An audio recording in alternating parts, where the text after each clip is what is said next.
ETV news కు స్వాగతం.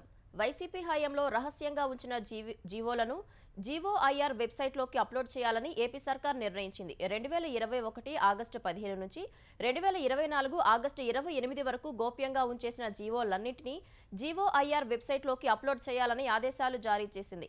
ప్రస్తుతం జీఓఐఆర్ వెబ్సైట్ను పునరుద్ధరించడం సహా పాత జీవోలను అప్లోడ్ చేయనున్నారు.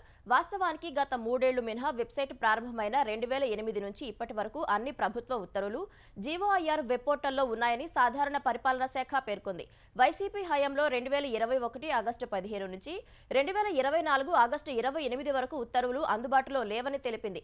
ఈ 3 ఏళ్లలో అప్లోడ్ చేయని జీవోలను 2 నెలల్లో జీఓఐఆర్ వెబ్ పోర్టల్లో ఉంచాలని ఐటీ ఎలక్ట్రానిక్స్ శాఖకు ఏపీ సర్కార్ ఆదేశాలు జారీ చేసింది.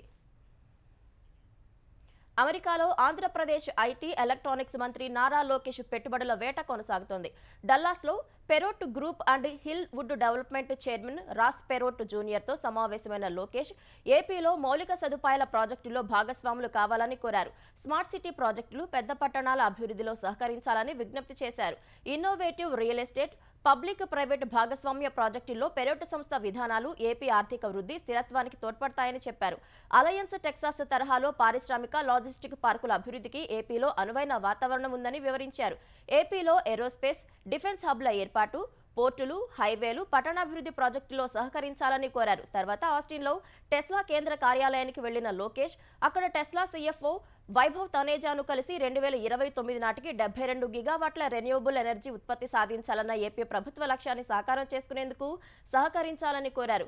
టెస్లా ఈవీ తయారీ, బ్యాటరీ ఉత్పత్తుల యూనిట్ల ఏర్పాటుకు అనంతపురం జిల్లా వ్యూహాత్మక ప్రదేశంగా ఉంటుందని స్పష్టం చేశారు. ఏపీలో సౌరశక్తి నిల్వ వ్యవస్థలు, స్మార్ట్ సిటీలు, గ్రామీణ విద్యుతీకరణకు సౌర ఫలకలు అమర్చే విషయంలో సహకరించాలని లోకేష్ కోరారు. ఏపీలో టెక్నాలజీ పార్కులను ఏర్పాటు చేయాలని విజ్ఞప్తి చేశారు. విద్యుత్ ఛార్జీల పెంపుపై మాట్లాడే కనీస అర్హత జగన్ కు ఉందని ఏపీ విద్యుత్ శాఖ మంత్రి గొట్టిపాటి రవికుమార్ ప్రశ్నించారు. మిగులు విద్యుత్ రాష్ట్రాన్ని నాశనం చేసిందే నాటి వైసీపీ ప్రభుత్వమని మండిపడ్డారు. 2022, 23, 23, 24 ఇంధన సర్దుబాటు ఛార్జీలను ప్రజలపై మోపాలని డిస్కంలకు అనుమతి ఇచ్చింది వైసీపీ సర్కారేనన్న మంత్రి విద్యుత్ ఛార్జీల పెంపునకు ఈఆర్సీ అనుమతి కోరింది కూడా జగనేనని గుర్తు చేశారు. తప్పులని వైసీపీ ప్రభుత్వంలో చేసి దీపావళి బహుమతి అంటూ కూటమి ప్రభుత్వాన్ని విమర్శించడం ఏంటని ప్రశ్నించారు. 9 సార్లు విద్యుత్ ఛార్జీలు పెంచి ప్రజల రక్తం తాగిన జగన్ ఎలా విమర్శిస్తారని గొట్టిపాటి నిలదీశారు. జగన్ చేసిన తప్పిదాలకు అనవసరంగా హిందూజా పవర్ కు 1200 కోట్ల రూపాయలు కట్టాల్సి వచ్చిందన్నారు. ఆడపడుచు కన్నీళ్లు ఆ ఇంటికే అరిష్టమనే విషయాన్ని వైసీపీ నాయకులు గుర్తుంచుకోవాలని జనసేన నేత బాలినేని శ్రీనివాసరెడ్డి హితవు పలికారు. వైఎస్ఆర్ పరువు బజారుకు ఈడుస్తున్నారని హైదరాబాద్లో విచారం వ్యక్తం చేశారు. వైఎస్ఆర్ కుటుంబ ఆస్తుల గొడవలో విజయమ్మకు తప్ప మరెవరికీ జోక్యం చేసుకునే అధికారం లేదన్నారు. ఇప్పటికైనా అన్నా చెల్లెల వివాదాన్ని పరిష్కరించేందుకు విజయమ్మ ముందుకు రావాలని శ్రీనివాసరెడ్డి కోరారు. కాళేశ్వరం డిజైన్లను అప్పటి ముఖ్యమంత్రి కేసీఆర్ ఫైనల్ చేయమని ఆదేశించారని కాళేశ్వరం కమిషన్ కు విశ్రాంత ఈఎన్సీ నల్లా వెంకటేశ్వర్లు చెప్పారు. కమిషన్ విచారణకు హాజరైన ఆయన కాళేశ్వరం డీపీఆర్ ను కేసీఆర్ ఆమోదించినట్లు తెలిపారు. డీపీఆర్ కు సంబంధించిన దస్త్రాలను కమిషన్ కు అందించారు. కాళేశ్వరం డిజైన్లను కేసీఆర్ ఫైనల్ చేయమని చెప్పారని, అందుకు సంబంధించిన సమావేశపు మినిట్స్ దస్త్రాలను పీసీ ఘోష్ కమిషన్ కు అందించారు. 3 బ్యారేజ్ల వివరాలను నల్లా వెంకటేశ్వర్లు అందించారు. మేడిగడ్డ కుంగుబాటుకు నిర్వహణ లోపమే కారణమని మాజీ ఈఎన్సీని కమిషన్ ప్రశ్నించింది. టెయిల్ వాటర్ లేకపోవటం, ఆపరేషన్ ఆఫ్ గేట్స్ వల్ల దెబ్బతిందని ఆయన చెప్పారని తెలిసింది. 3 బ్యారేజీల్లో నీరు నింపాలని ఎవరు ఆదేశించారని అడగ్గా అప్పటి ప్రభుత్వాధినేత చెప్పారని నల్లా వెంకటేశ్వర్లు వివరించారు. మరోవైపు కాళేశ్వరం ప్రాజెక్టు అక్రమాలపై విచారణ జరిపిన విజిలెన్స్ 2-3 రోజుల్లో కాళేశ్వరం కమిషన్ కు నివేదిక అందించనున్నట్లు తెలుస్తోంది. కాళేశ్వరం కమిషన్ కు ఇప్పటికే నిపుణుల కమిటీ నివేదిక ఇచ్చింది. నివేదికల పరిశీలన తర్వాత ఐఏఎస్, విశ్రాంత ఐఏఎస్లను జస్టిస్ ఘోష్ ప్రశ్నించనున్నట్లు సమాచారం. 11 నెలల కాంగ్రెస్ ప్రభుత్వానికి ప్రజా పాలన కాదని, ప్రజా పీడన అని బీఆర్ఎస్ సీనియర్ నేత హరీష్ రావు దుయ్యబట్టారు. కాంగ్రెస్ పాలన, ముఖ్యమంత్రి వైఖరి చూసి ప్రజలు విసిగిపోతున్నారని విమర్శించారు. నోటికొచ్చిన హామీలిచ్చిన సీఎం అమలు చేయమని అడిగితే నోటికొచ్చినట్లు తిడుతున్నారని హరీష్ ధ్వజమెత్తారు. తెలంగాణలో ఎక్కడైనా పత్తికి మద్దతు ధర వచ్చిందా అని ప్రశ్నించారు. ఏడాదిలో 2 లక్షల ఉద్యోగాలని, కనీసం 20,000 ఉద్యోగాలకు కూడా నోటిఫికేషన్లు ఇవ్వలేదన్నారు. ఢిల్లీకి తనకు మూటల కోసమే రేవంత్ మూసీ ప్రాజెక్టు చేపట్టారని ఆరోపించారు. పోలీసులు తమ భార్యలు కుటుంబ సభ్యుల్ని తామే అరెస్టు చేసే దుస్థితిని రేవంత్ రెడ్డి తీసుకొచ్చారని ఆగ్రహం వ్యక్తం చేశారు. రక్షక భటులకే రక్షణ లేని రాక్షస పాలన సాగుతోందని హరీష్ రావు అన్నారు. అశోక్ నగర్ ను శోక నగరంగా మార్చారని విమర్శించారు.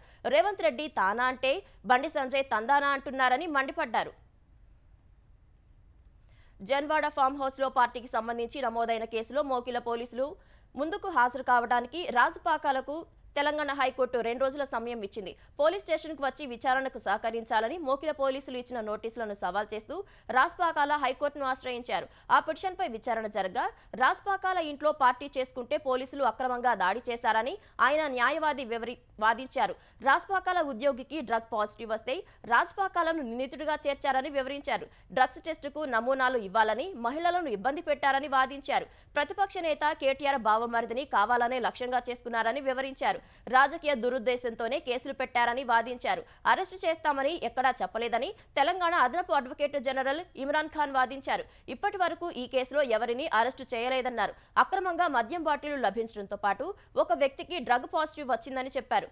ఇందులో రాజకీయ ప్రమేయం లేదన్నారు. ముఖ్యమంత్రి మంత్రులకు ఫామ్ హౌస్లలో ఏం జరుగుతుందని తెలుసుకునే అవసరం లేదని, తామెప్పుడు రాజకీయంగా ఎవరి మీద కేసు పెట్టాలని చూడలేదని తెలంగాణ బీసీ సంక్షేమ శాఖ మంత్రి పొన్నం ప్రభాకర్ స్పష్టం చేశారు. అర్ధరాత్రి డీజే సౌండ్ పెట్టి చుట్టుపక్కల వాళ్లకు ఇబ్బంది కలిగే ప్రయత్నం చేస్తే పోలీసులు అక్కడికి వెళ్లారని గుర్తు చేశారు. ఆ ఫామ్ హౌస్ కేటీఆర్ బావమర్దిది కావడంతో మీడియా కూడా అక్కడకు వెళ్లిందన్నారు. తమ ప్రభుత్వానికి ఎవరి మీద కక్ష సాధింపు చర్యలు లేవని పొన్నం చెప్పారు. రాజకీయ లబ్ధి కోసమే ప్రభుత్వాన్ని బద్నాం చేసే ప్రయత్నం చేస్తున్నారని మంత్రి విమర్శించారు. హైదరాబాద్ బ్రాండ్ ఇమేజ్ దెబ్బతీయటానికి ఎవరు యత్నించినా ఊరుకునే ప్రసక్తే లేదని ప్రభాకర్ హెచ్చరించారు. నెల్లూరు జిల్లా కృష్ణపట్నం పోర్టులో కంటైనర్ టెర్మినల్ పునరుద్ధరించాలని కోరుతూ మాజీ మంత్రి సోమిరెడ్డి నేతృత్వంలో అఖిలపక్ష నేతలు పోర్టు వద్దకు వెళ్లడం ఉద్రిక్తతకు దారితీసింది. అఖిలపక్ష నేతలు లోపలికి రాకుండా పోర్టు భద్రతా సిబ్బంది అడ్డుకోవడంతో వాగ్వాదం జరిగింది. అడ్డగించిన భద్రతా సిబ్బందిని సోమిరెడ్డి నెట్టిపడేశారు. తర్వాత వివిధ పార్టీల నేతలతో కలిసి పోర్టు సీఈఓతో సమావేశమయ్యారు. తక్షణం కంటైనర్ టెర్మినల్ ఏర్పాటు చేయాలని, కూటమి ప్రభుత్వం అందుకు సహకారం అందిస్తుందని చంద్రమోహన్ రెడ్డి స్పష్టం చేశారు. కంటైనర్ టెర్మినల్ ఎత్తివేసి వేల మంది ఉపాధికి గండి కొట్టినా జగన్ పట్టించుకోలేదని ఆగ్రహం వ్యక్తం చేశారు. పోర్టు సీఈఓతో చర్చల్లో కూడా వాగ్వివాదం చోటు చేసుకుంది. ఐటీ ఎలక్ట్రానిక్స్ శాఖలోని society for Andhra Pradesh network SAP net ను మూసివేస్తూ ఏపీ సర్కార్ ఉత్తర్వులు జారీ చేసింది. ఆ సంస్థలోని సిబ్బంది ఆస్తులు అప్పులను విద్యాశాఖలోని ఏపీ ఉన్నత విద్యామండలికి బదిలీ చేస్తూ ఆదేశాలు ఇచ్చింది. రాష్ట్ర విభజన తర్వాత 2018లో శాప్ నెట్ ను అప్పటి తెలుగుదేశం ప్రభుత్వం ఏర్పాటు చేసింది. మన టీవీ ద్వారా విద్యారంగానికి అవసరమైన సేవల్ని శాప్ నెట్ అందించింది. గత వైసీపీ ప్రభుత్వ హయాంలో ఈ వ్యవస్థ నిర్వీర్యం కావడంతో మూసివేస్తూ ప్రభుత్వం ఆదేశాలు ఇచ్చింది. ఏపీ ఉన్నత విద్యామండలి నుంచే ఈ సంస్థ అందించిన సేవల్ని సమర్థంగా అందించాలని ప్రభుత్వం నిర్ణయించింది. ఆంధ్రప్రదేశ్ హైకోర్టులో 3 అదనపు న్యాయమూర్తులు ప్రమాణం చేశారు. కొత్త న్యాయమూర్తులతో ప్రధాన న్యాయమూర్తి జస్టిస్ ధీరజ్ సింగ్ ఠాకూర్ ఇవాళ ప్రమాణం చేయించారు.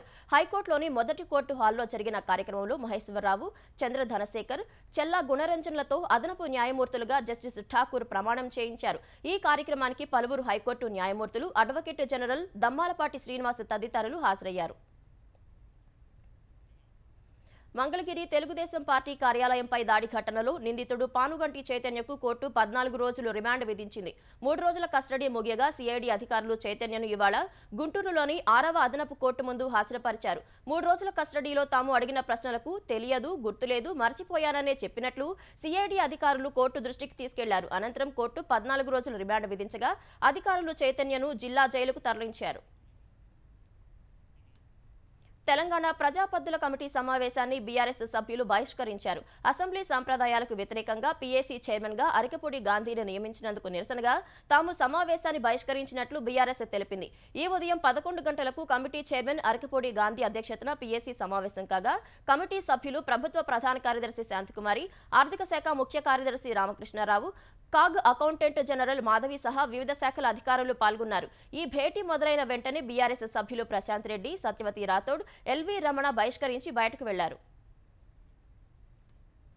గుజరాత్ వడోదరలో C-295 ట్రాన్స్పోర్ట్ ఎయిర్ క్రాఫ్ట్ తయారీ కేంద్రాన్ని ప్రధాని నరేంద్ర మోదీ, స్పెయిన్ ప్రధాని పెడ్రో సాంచెస్తో కలిసి ప్రారంభించారు. టాటాల భాగస్వామ్యంతో ఎయిర్ బస్ నెలకొల్పిన ఈ కర్మాగారం make in India, make for the world మిషన్ను బలోపేతం చేస్తుందని ప్రధాని అన్నారు. భారత్, స్పెయిన్ భాగస్వామ్యాన్ని పెడ్రో సాంచెస్తో కలిసి సరికొత్త మార్గంలో తీసుకెళ్తున్నామని వెల్లడించారు. టాటా ఎయిర్ క్రాఫ్ట్ కాంప్లెక్స్లో తయారైన ఎయిర్ క్రాఫ్ట్లను భవిష్యత్తులో విదేశాలకు ఎగుమతి చేస్తామని తెలిపారు. ఎయిర్ బస్, టాటాల భాగస్వామ్యం భారత వైమానిక రంగ పురోగతికి బాటలు వేస్తుందని స్పెయిన్ ప్రధాని పెడ్రో సాంచెస్ అన్నారు. ఇతర ఐరోపా దేశాలు భారత్కు వచ్చేందుకు ఈ పరిశ్రమ ద్వారాలు తెరిచిందని చెప్పారు. 2 ఏళ్లలో తొలి విమానం డెలివరీ చేస్తామని Tata sons chairman N Chandrasekaran ప్రధానికి హామీ ఇచ్చారు. ఈ ప్రాజెక్టు కోసం 2012 నుంచే దివంగత రతన్ టాటా కృషి చేసినట్లు చెప్పారు. రతన్ టాటా ఇప్పుడు ఉంటే ఎంతో సంతోషించేవారని ప్రధాని వ్యాఖ్యానించారు. ఆయన ఆత్మ ఎక్కడ ఉన్నా ఈ కార్యక్రమాన్ని చూసి సంతోషిస్తుందని చెప్పారు. అంతకుముందు వడోదరలో స్పెయిన్ ప్రధానితో కలిసి మోదీ రోడ్ షో నిర్వహించారు. తూర్పు లద్దాఖ్లోని డెస్పాంగ్ డెమ్చోక్లో వాస్తవాధీన రేఖ వద్ద భారత, చైనా బలగాల ఉపసంహరణ ప్రక్రియ చివరి దశకు చేరుకున్నట్లు తెలుస్తోంది. దీనిపై అధికారిక ప్రకటన ఎప్పుడైనా రావచ్చని రక్షణ శాఖ వర్గాలు తెలిపాయి. బలగాల ఉపసంహరణ పూర్తయిన తర్వాత 2 దేశాల సాయుధ దళాలు సాధారణ గస్తీ నిర్వహిస్తాయని పేర్కొన్నాయి. తూర్పు లద్దాఖ్లోని డెస్పాంగ్ డెమ్చోక్లో వాస్తవాధీన రేఖ వద్ద తాత్కాలికంగా ఏర్పాటు చేసిన టెంట్లు, ఇతర నిర్మాణాలను తొలగిస్తున్నారు. వాస్తవాధీన రేఖ వెంబడి గస్తీ పునః ప్రారంభంపై భారత్, చైనా మధ్య ఒప్పందం కుదిరింది. ఈ మేరకు 2020 గల్వాన్ ఘర్షణలకు ముందు నాటి యథాస్థితి వాస్తవాధీన రేఖ వెంబడి కొనసాగనుంది. ఇరు దేశాల సైనికులు 2020లో గస్తీ నిర్వహించిన పెట్రోలింగ్ పాయింట్లకు స్వేచ్ఛగా వెళ్లే వీలుంటుంది. సల్మాన్ ఖాన్ వ్యవహారంలో దూరంగా ఉండాలని లారెన్స్ బిష్నోయ్ గ్యాంగ్ తనను హెచ్చరించినట్లు స్వతంత్ర ఎంపీ పప్పు యాదవ్ తెలిపారు. ఈ మేరకు హోంమంత్రి అమిత్ షాకు లేఖ రాసిన పప్పు యాదవ్ యూఏఈకి చెందిన నంబర్ నుంచి ఫోన్ కాల్ వచ్చినట్లు తెలిపారు. సల్మాన్ వ్యవహారంలో కలగ చేసుకుంటే హత్య చేస్తామని ఫోన్ చేసిన వ్యక్తి బెదిరించినట్లు పప్పు యాదవ్ లేఖలో పేర్కొన్నారు. తాను తిరిగే పలు ప్రదేశాలపై నిఘా ఉంచినట్లు ఆ వ్యక్తి హెచ్చరించాడని వివరించారు. గుజరాత్ సబర్మతి జైల్లో ఉన్న లారెన్స్ బిష్నోయ్ తనను సంప్రదించేందుకు ప్రయత్నిస్తున్నట్లు ఫోన్ చేసిన వ్యక్తి చెప్పాడని పప్పు యాదవ్ లేఖ తెలిపారు. ఈ ఫోన్ కాల్ ను రికార్డు చేసి డీజీపీకి అందజేసినట్లు వివరించారు.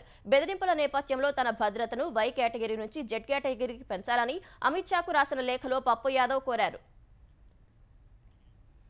మహారాష్ట్ర అసెంబ్లీ ఎన్నికలకు నామినేషన్ల ప్రక్రియ జోరుగా సాగుతోంది. ముఖ్యమంత్రి ఏక్నాథ్ సిందే కోప్రి, పచ్చపఖాడి నియోజకవర్గం నుంచి నామినేషన్ దాఖలు చేశారు. ఉప ముఖ్యమంత్రి దేవేంద్ర ఫడ్నవీస్ ఇతర నేతలతో కలిసి ర్యాలీగా వెళ్లిన సిందే ఎన్నికల అధికారికి నామపత్రాలు సమర్పించారు. మరోవైపు ఎన్సీపీ అధినేత ఉప ముఖ్యమంత్రి అజిత్ పవార్ బారామతి నియోజకవర్గం నుంచి నామినేషన్ దాఖలు చేశారు.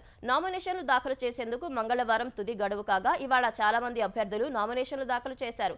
మహారాష్ట్రలో ఒకే విడతలో నవంబర్ 20న పోలింగ్ జరగనుంది. నవంబర్ 23న ఓట్ల లెక్కింపు జరగనుంది.